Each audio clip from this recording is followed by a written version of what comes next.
예레미야 몇 번째 시간요? 몇 번째 시간요?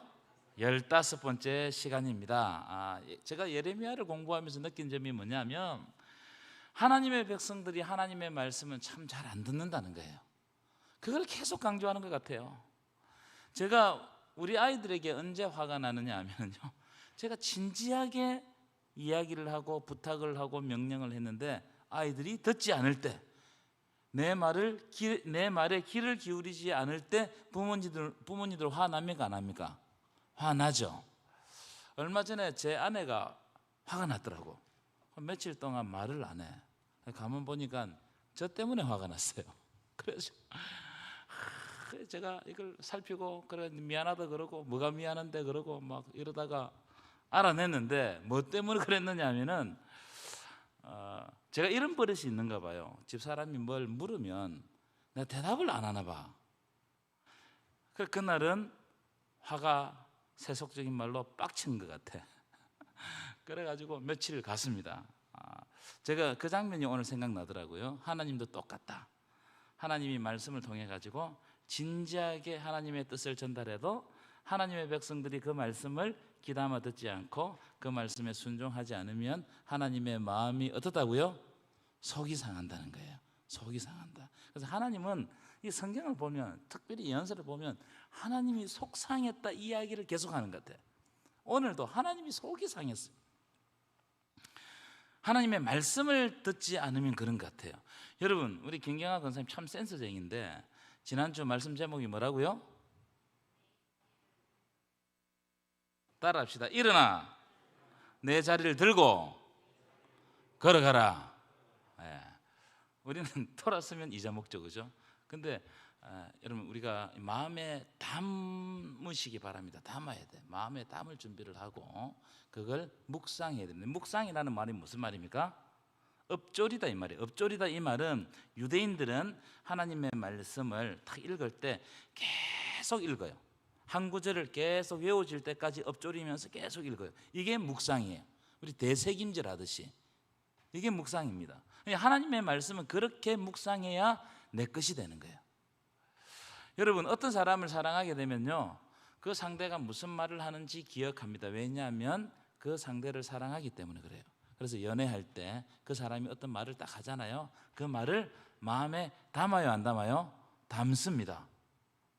하지만 싸워가지고 헤어지거나 아니면 뭐 그 사람에 대해서 더 이상 관심이 없거나 미워지게 되면요, 그 사람의 말을 듣기가 싫어요. 그러니까 여러분, 우리가 관계를 가질 때, 사람과 사람의 관계를 가질 때 이걸 보시면 압니다. 내가 그 사람의 말을 듣고 싶어하는 사람은 내가 그 사람 좋아하는 사람이에요. 그런데 그 사람의 말을 듣기 싫어하면 그 사람 싫어하는 사람입니다. 우리가 하나님을 사랑하는지 어떻게 아냐는 거예요. 내가 하나님의 말씀을 기억하고 있는가, 말씀이 선포되면 그 말씀을 마음에 담고 있는가, 그 말씀을 묵상하고 되새김질하고 있는가, 이게 하나님을 사랑하는 정표가 될 수 있다는 겁니다. 여러분, 하나님을 사랑하는 것은요, 뭐 어떤 감정적으로 사랑하는 게 아닙니다. 물론 감정도 있겠지만 또 느낌으로 사랑하는 것도 아니에요. 뭐 또 종교적으로 사랑하는 것도 아닙니다. 뭐 이를테면 주일 한 번 지킨다든가, 뭐 헌금한다든가, 주일 봉사 한번 한다든가, 이런 것으로 하나님에 대해서 사랑을 다 했다고 그렇게 말할 수가 없어요. 여러분, 진짜 하나님을 사랑한다는 것은 그분의 말씀을 기억하고 순종하는 것이 진짜 하나님을 사랑하는 것임을 믿으시기 바랍니다. 이걸 진짜 사랑해야 돼요. 그러니까요, 하나님의 사랑이 뭐냐? 나에게 오늘 주시는 말씀을 내가 집중하고 기억하고 또 한번 묵상하고 되새김질 해가지고 하나님의 말씀 그 뜻을 다 깨달아하는 거, 이게 내가 하나님을 사랑하는 것임을 믿으시기 바랍니다. 자, 오늘은 26장 한 장만 다루도록 할게요. 26장 위에 준비되셨어요? 26장 읽어보겠습니다. 제26장. 유다의 왕 요시아의 아들 여호야김이 다스리기 시작한 때 여호와께로부터 이 말씀이 임하여 이르시되, 여호와께서 이와 같이 말씀하시니라. 너는 여호와의 성전뜰에 서서 유다 모든 성읍에서 여호와의 성전에 와서 예배하는 자에게 내가 네게 명령하여 이르게 한 모든 말을 전하되 한마디도 감하지 말라. 그들이 듣고 혹시 각각 그 악한 길에서 돌아오리라. 그리하면 내가 그들의 악행으로 말미암아 그들에게 재앙을 내리려 하던 뜻을 돌이키리라. 너는 그들에게 이와 같이 이르라. 여호와의 말씀에 너희가 나를 순종하지 아니하며 내가 너희 앞에 둔 내 율법을 행하지 아니하며 내가 너희에게 나의 종 선지자들을 꾸준히 보내 그들의 말을 순종하라고 하였으나 너희는 순종하지 아니하였느니라. 내가 이 성전을 실로같이 되게 하고 이 성을 세계 모든 민족의 저주거리가 되게 하리라. 예레미야가 여호와의 성전에서 이 말을 하매 제사장들과 선지자들과 모든 백성이 듣더라. 예레미야가 여호와께서 명령하신 말씀을 모든 백성에게 전하기를 마치매 제사장들과 선지자들과 모든 백성이 그를 붙잡고 이르되 내가 반드시 죽어야 하리라. 어찌하여 내가 여호와의 이름을 의지하고 예언하여 이르기를 이 성전이 실로같이 되겠고 이 성이 황폐하여 주민이 없으리라 하느냐? 하며 그 모든 백성이 여호와의 성전에서 예레미야를 향하여 모여드니라. 유다의 고관들이 이 말을 듣고 왕궁에서 여호와의 성전으로 올라가 여호와의 성전 세 대문의 입구에 앉으매 제사장들과 선지자들이 고관들과 모든 백성에게 말하여 이르되 이 사람은 죽는 것이 합당하니 너희 귀로 들음같이 이 성에 관하여 예언하였음이라. 예레미야가 모든 고관과 백성에게 말하여 이르되 여호와께서 나를 보내사 너희가 들은 바 모든 말로 이 성전과 이 성을 향하여 예언하게 하셨느니라. 그런즉 너희는 너희 길과 행위를 고치고 너희 하나님 여호와의 목소리를 청종하라.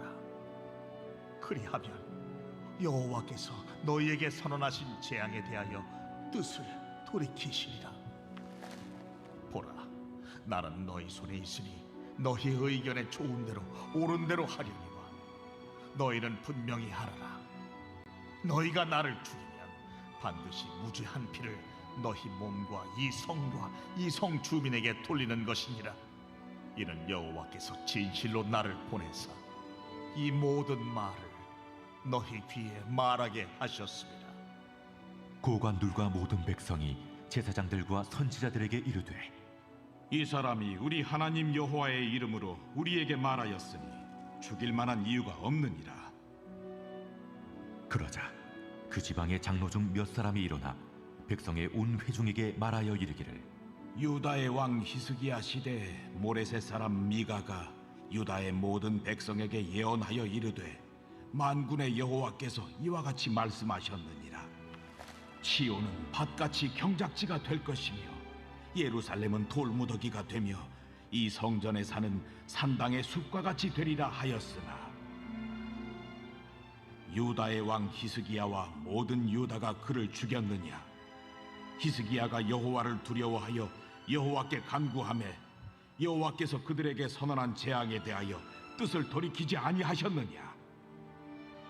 우리가 이같이 하면 우리의 생명을 스스로 심히 해롭게 하는 것이니라.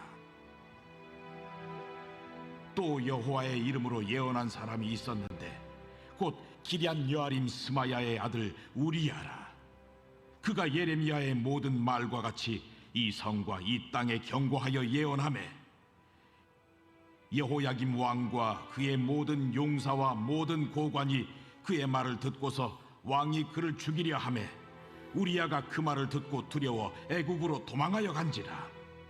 여호야김 왕이 사람을 애굽으로 보내되 곧 악볼의 아들 엘라단과 몇 사람을 함께 애굽으로 보냈더니 그들이 우리야를 애굽에서 연행하여 여호야김 왕에게로 그를 데려오매 왕이 칼로 그를 죽이고 그의 시체를 평민의 묘지에 던지게 하니라. 사반의 아들 아이감의 손이 예레미야를 도와주어 그를 백성의 손에 내어주지 아니하여 죽이지 못하게 하니라. 아멘. 예레미야 26장은요 이런 내용입니다. 만약 하나님의 백성들이 하나님께로 돌아오지 아니하면 이 예루살렘을 뭐가 같이 만든다고요? 실로와 같이 띄워 주십시오. 실로와 같이 되게 하겠다는 실로와 같이 PPT. 예. 이 실로는 어떤 곳이냐면은 이런 곳이었습니다. 이스라엘 백성들이 이제 광야에서 가나안 땅을 정복해 가잖아요.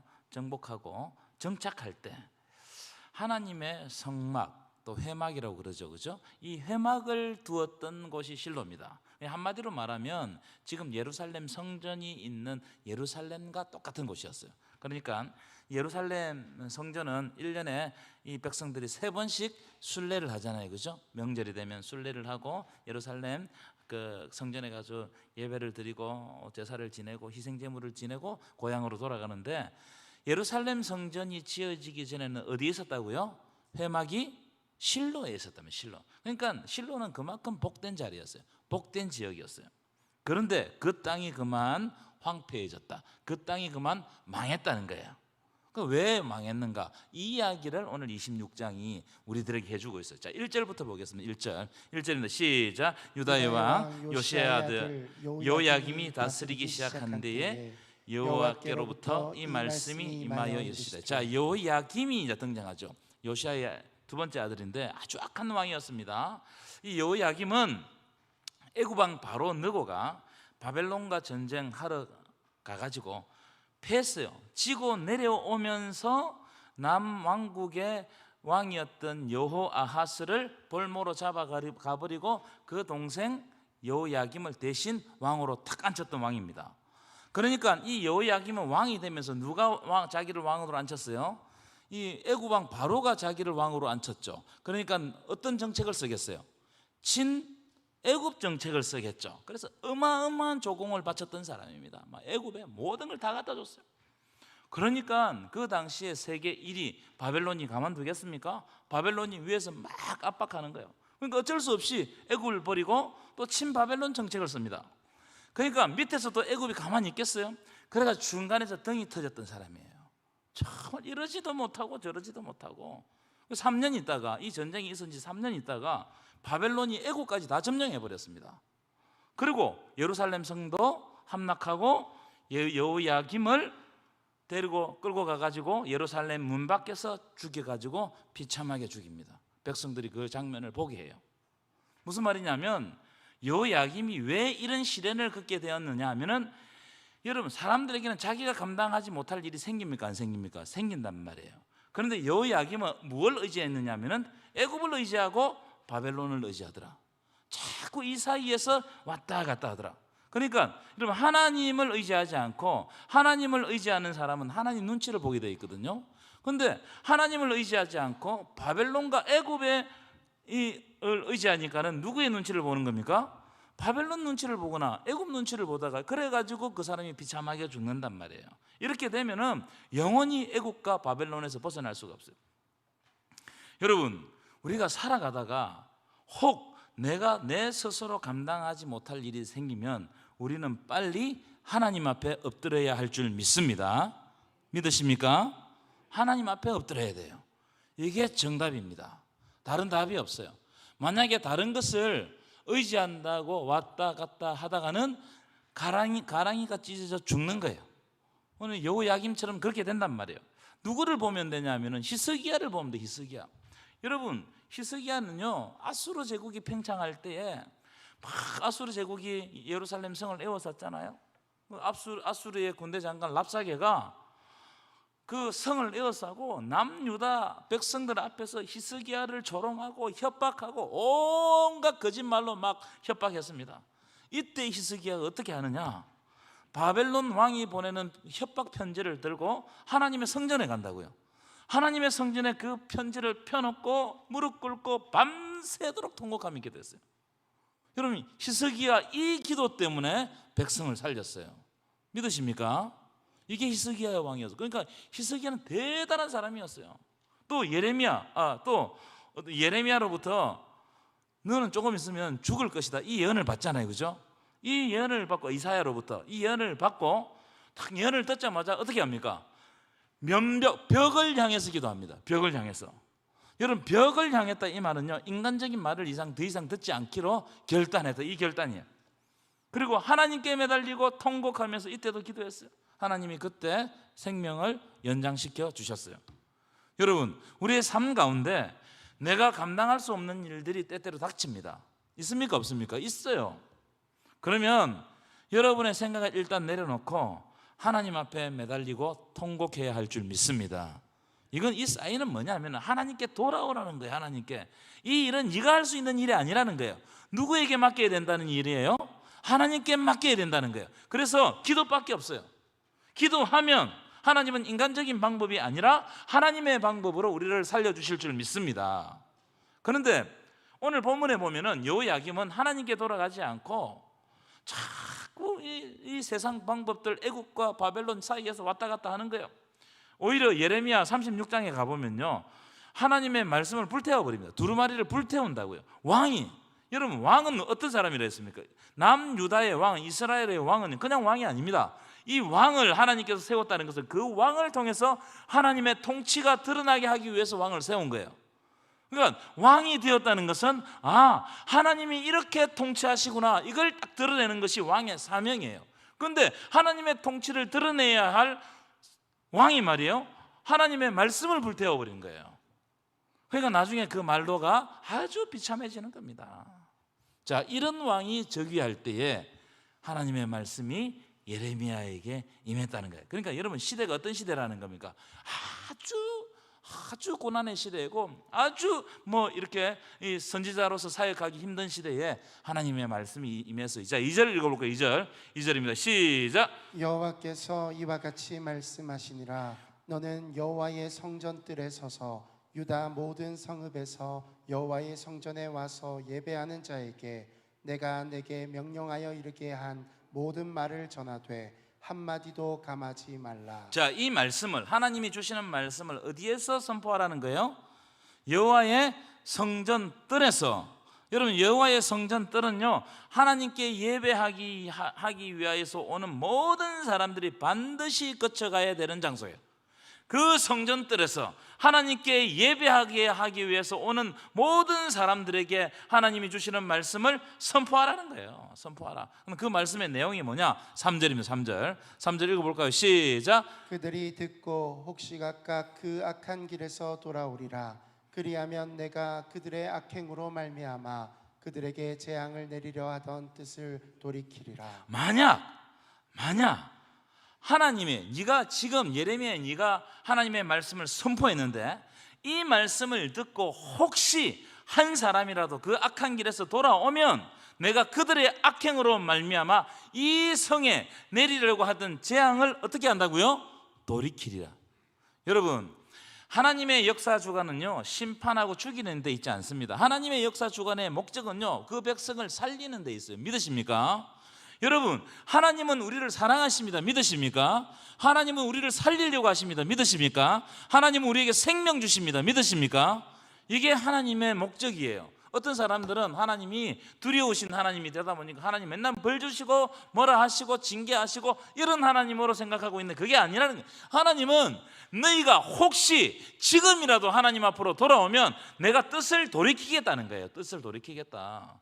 이게 하나님의 마음이에요. 내가 회초리를 들어가지고 아이를 때리려고 하다가 그 아이가 정말 잘못을 회개하고 아버지께 잘못했다 용서를 빌면 어떻게 한다고요? 내가 그 징계를 그만두겠다는 거예요. 그만두겠다는 거예요. 하나님은요, 살려주기를 원합니다. 이걸 창세기부터 계시록 일관성 있게 돌아오면서 한다. 자, 4절 보실 거예요. 4절 시작. 너희가 나를 순종하지 아니하며 내가 너희 앞에 둔 내 율법을 행하지 아니하며 5절입니다.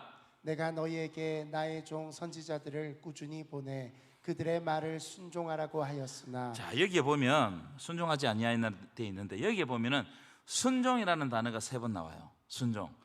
자, 그러나 너희가 어떻게 했다? 나에게 나를 순종하지 않았다. 나를 순종하지 않았단 말이 무슨 말입니까? 내 말을 순종하지 않았다는 거예요. 하나님의 말씀을 순종하지 않았다. 너희가 내 앞에 둔 율법을 행하지 아니하였다. 하나님의 말씀을 행하지 아니하였다. 똑같은 말이죠.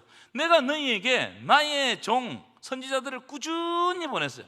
시대마다 하나님의 종들을 보내가지고 하나님의 말씀을 선포했어요. 이렇게 해야 하나님께서 기뻐하시니까 너희들이 지금 하고 있는 모든 것들을 그만두고 하나님께로 돌아오라 이렇게 말씀하셨지만 너희는 어떻게 했다고요? 순종하지 않았다고요.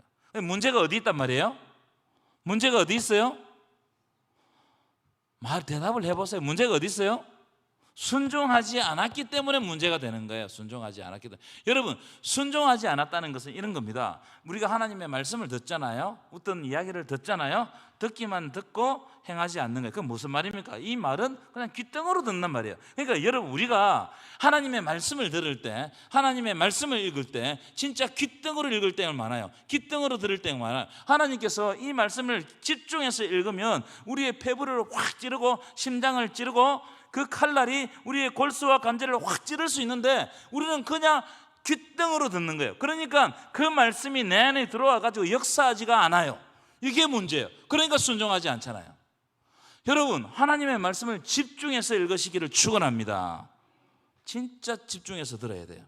그러면 그 말씀은 내게 들어와 가지고 나의 골수와 관절과 이 모든 것을 찔러, 영과 혼과 모든 걸 다 찔러 쪼개는 겁니다.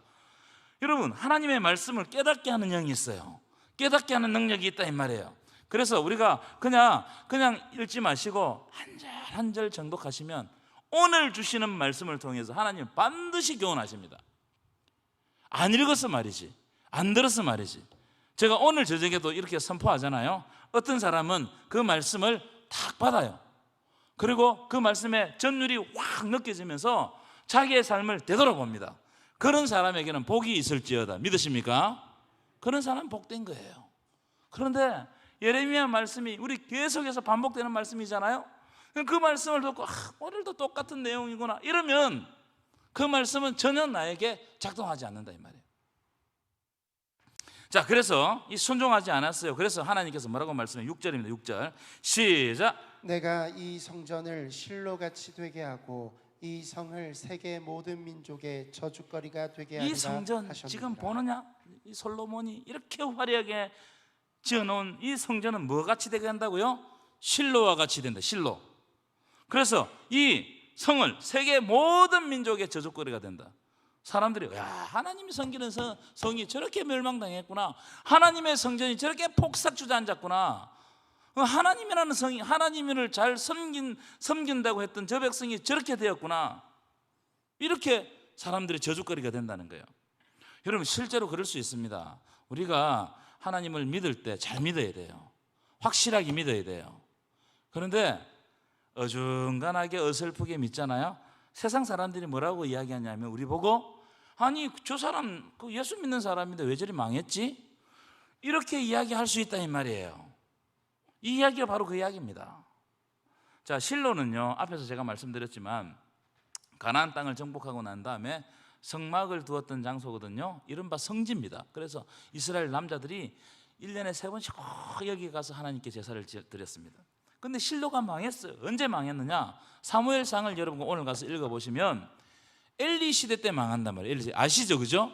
엘리가 영적으로 눈이 어두워졌습니다. 그래서 하나님의 이상이 흔히 보이지 않는 상태가 되어버렸어요. 무슨 말이냐? 하나님의 말씀이 더 이상 엘리로부터 선포되지 않는 거예요. 이 사람이 하나님의 말씀이 뭔지를 몰라요. 어린 사무엘은 하나님의 말씀을 듣는데 대제사장 엘리는 하나님의 말씀을 듣지 못하는 이런 아이러니가 생겼어요. 영적 암흑기로 확 들어가 버린 겁니다. 그때에 엘리 제사장의 아들들도 제사장이잖아요. 이 제사장들이 성막에서 수종드는 여인들과 동침을 하고 하나님의 거룩한 제물에 손을 대고 이런 막 엄청난 일이 발생했습니다. 이 성막 공동체가 타락한 거예요. 하지만 그런 일이 발생해도 엘리 제사장은요, 그 아들들을 파면하지 않아요. 그러니까 하나님이 엘리 제사장을 벌린단 말이에요. 엘리 제사장을 버리면서 뭐까지 읽게 만드느냐 하면은 하나님의 상징인, 하나님의 임재의 상징인 언약궤까지 읽게 만듭니다. 그 사건 아시죠? 언약궤를 메고 나가지고 전쟁에 나가면 이길 줄 알았는데 언약궤가 뺏겨버렸어요. 여러분, 이건요 이스라엘 백성들의 어마어마한 충격이었을 겁니다. 지금까지 언약궤가 가는 곳은 어떻게 됐습니까? 요단강이 마르고 가는 곳마다 승리하고 막 이랬단 말이에요. 그런데 언약궤를 빼앗겨버려서 야, 이게 이제 큰일 난 겁니다.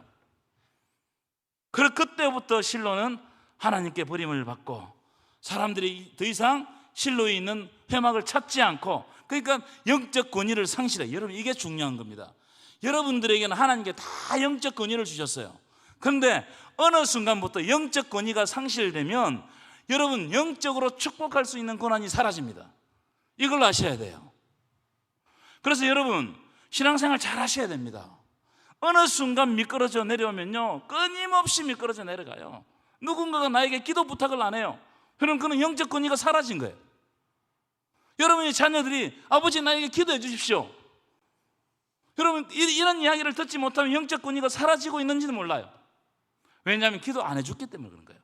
듣는 데서 제가 저희 아버지 목사님이시지만 제 이 이야기를 한번 했습니다. 제 친구가 안수받고 난 다음에 와가지고 저희 아버지 앞에 무릎을 탁 꿇고 아버지 기도해 주세요 그러더라고. 저도 한 번도 못 해봤어. 그때 제가 가슴이 있잖아요 뭔가 터져버릴 것 같았어요. 내가 먼저 받아야 되는데. 그래 그 다음부터는 꼭 가면 아이들 앉혀놓고 식사하기 전에 꼭 기도해달라고, 축복 기도해달라고 그렇게 이야기합니다. 왜냐하면 하나님은 영적 권위를 누구에게 주신지 아세요? 교회에서는 목사에게 주셨고 가정에는 가장에게 주셨어요. 믿으십니까?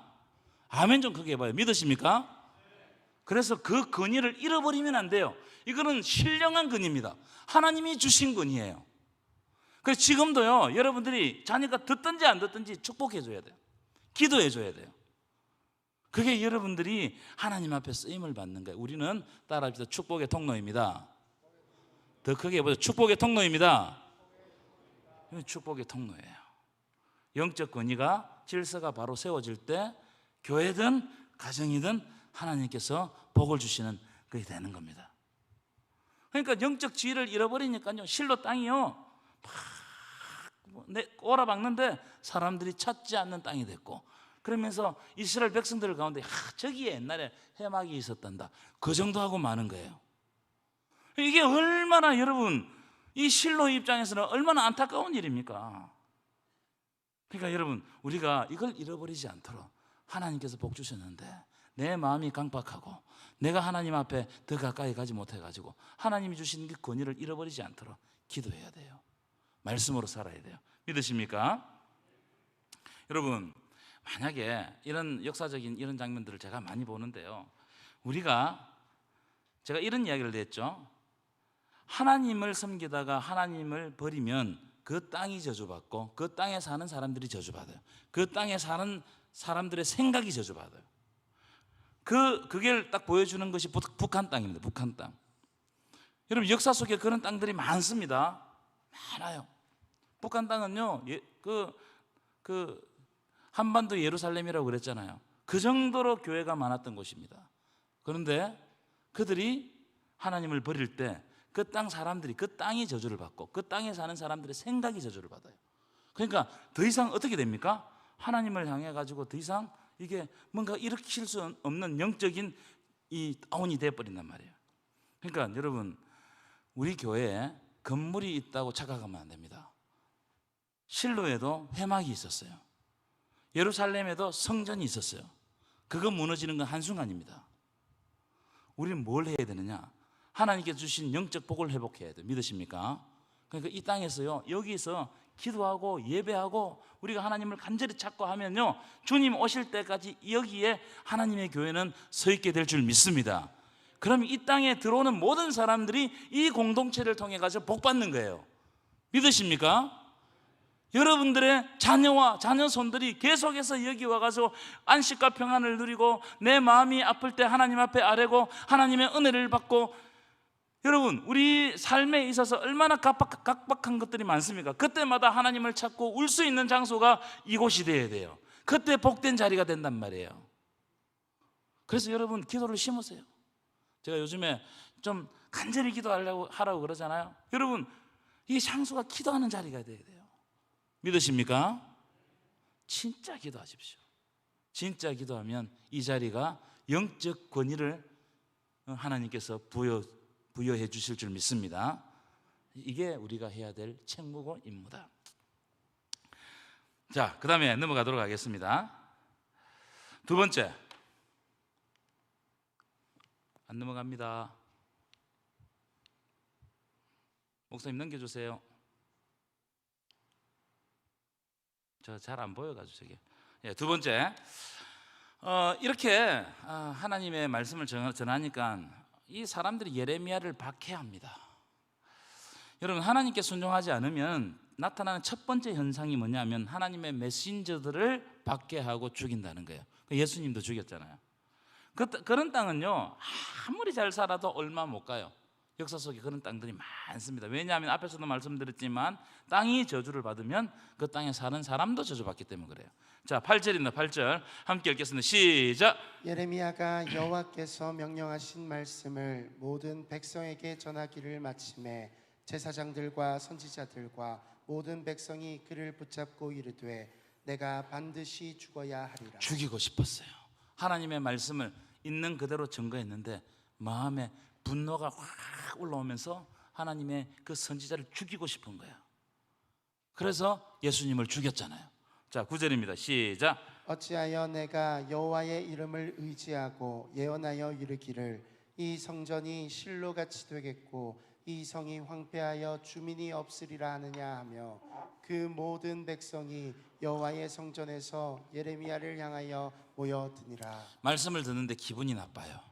예레미야를 통해 가지고 말씀을 듣는데 왜 이 성전이 실로와 같이 된다고 그러냐? 이 성전은 영원할 것인데 네가 뭔데 실로와 같이 된다고 그러냐? 그런 예언을 왜 하느냐? 왜 이 성이 예루살렘 성은 시온성, 하나님이 선택한 성이잖아요. 이 성이 황폐하여 주민이 없게 된다고 그러느냐? 막 이 분노가 올라오는 거예요. 그래서 여러분, 말씀을 잘못 들으면, 하나님의 마음으로 말씀을 듣지 않으면 말씀이 분노를 일으켜요. 분노를 일으키면 어떻게 해요? 그 하나님의 메신저를 죽여버립니다. 역사 속에서 막 그랬어요. 그래서 예수님께서 예루살렘 보고 예루살렘아 예루살렘아 하나님이 보내신 선지자들을 그렇게 죽였던 예루살렘아 이러면서 한탄하시잖아요. 예루살렘 성지잖아요. 하나님께 선택하신 땅이잖아요. 사람들이 볼 때 축복의 땅이잖아요. 그런데 예루살렘에서는 하나님의 선지자들을 다 죽여버렸어요. 왜냐하면 하나님의 선지자들이 진짜 하나님의 말씀을 선포하니까 듣기가 싫으니까 분노가 일어나니까 그 사람을 제거해버려요. 그러면은 나에게 단말만 하는 사람, 나에게 좋은 말만 하는 사람, 그는 나중에 나옵니다. 거짓 선지자. 이제 다음 시간부터 거짓 선지자가 나올 거예요. 거짓 선지자들이 막 등장하는 거예요. 여러분, 이 땅에 왜 그렇게 거짓 선지자들이 많고 이단이 많냐는 거예요. 그는 저와 같은 목사들의 책임입니다. 성도들을 바르게 가르쳐야 돼요. 좀 아픈 이야기, 찔리는 이야기, 하나님의 바른 말씀을 선포해야 돼요. 그런데 맨날 단 이야기만 하는 거예요. 단 이야기, 달달한 이야기를 하는 거예요. 그러니까 그 말을 듣고 백성들이, 하나님의 성도들이 자꾸 연약해진단 말이에요. 더 좋은 것만 찾고, 축복된 이야기만 찾고, 반짝반짝하는 것만 찾고, 화려한 것만 찾고. 그러니까 교회에서도 저 안 보이는 곳에서 봉사하기 싫어하고 다 그렇잖아요. 그런 사람들 별로 존경하지 않고. 왜 그러냔 말이에요. 이런 이야기가 다 우리 한국 교회 안에 있는 여러 가지 부정적인 이야기 아니겠어요? 그렇습니다. 여러분, 하나님의 말씀을 듣고 하나님을 향하여서 신앙생활 하시기를 축원합니다. 혹시 우리에게 참 찌르는 말씀을 하실지라도 다시 한번 기억하고 이 말씀이 진짜 뭔지, 성경에서 진짜 요구하는 말씀이 뭔지를 깊이 생각하세요. 그런 사람들은 삽니다. 믿으십니까? 하나님 살려주시는 거예요. 그래서 막 죽이려고 그러는 거예요. 자, 그 다음 보실까요?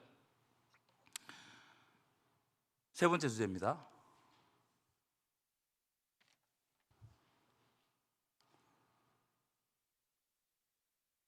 잘 안 보여요, 저기.